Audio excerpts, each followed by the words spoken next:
Hello, today we're going to look at all the transactions that can be recorded in the bank reconciliation module. Granted that there can be transactions coming through from other modules like payables, receivables, payroll, etc.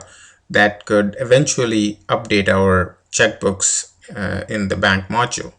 But the transaction that we're going to look today are transactions that are directly in the bank module and that directly affect the checkbook. There are two major types of transactions that we're going to look at. One is the different types of bank transactions, and the other one is bank transfers.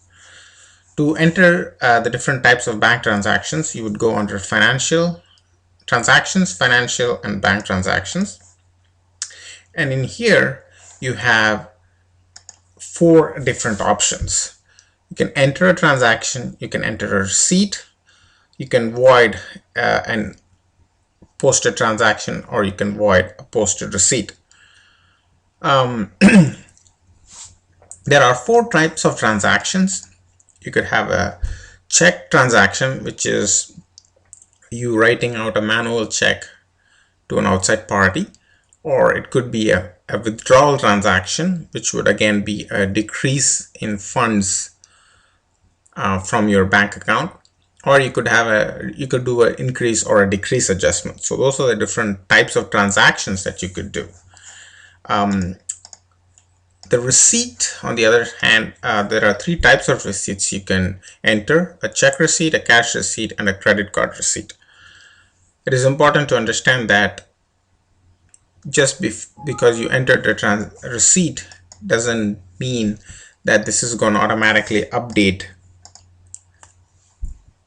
your checkbook register. You also need to go through a bank deposit process to make sure that it updates your checkbook register. We will look at the bank deposit process in a separate video.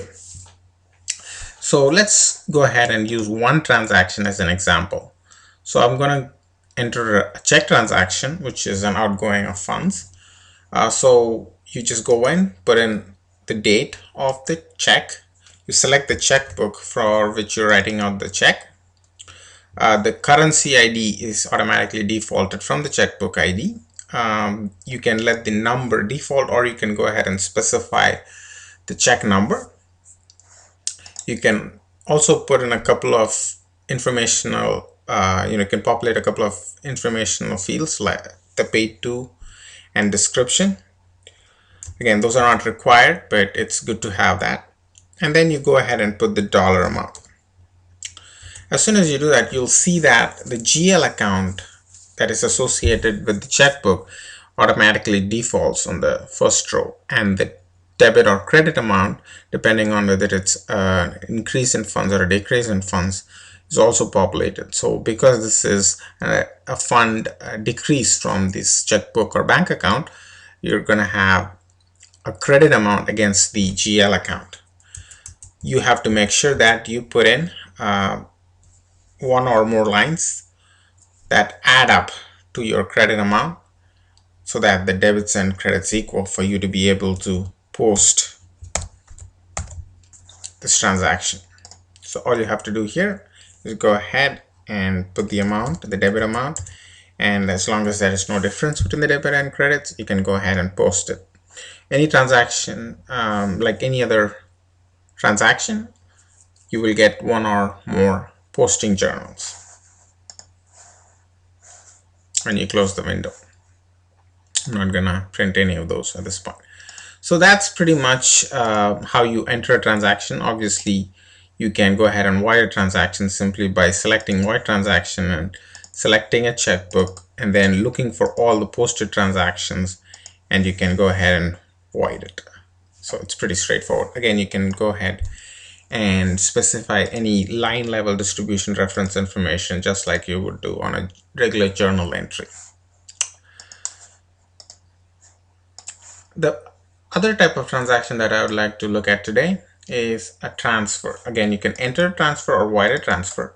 A transfer is basically the movement of funds from one checkbook to another. Obviously, you need to have both the checkbooks set up in GP. So you would go in here, you would let the transfer number default. You can put the date of the transfer and a description related to the transfer. You would select the checkbook from which the funds are being transferred. Again, the currency and the account automatically default. You can put a distribution reference if you need, and then you go ahead and put in the amount field.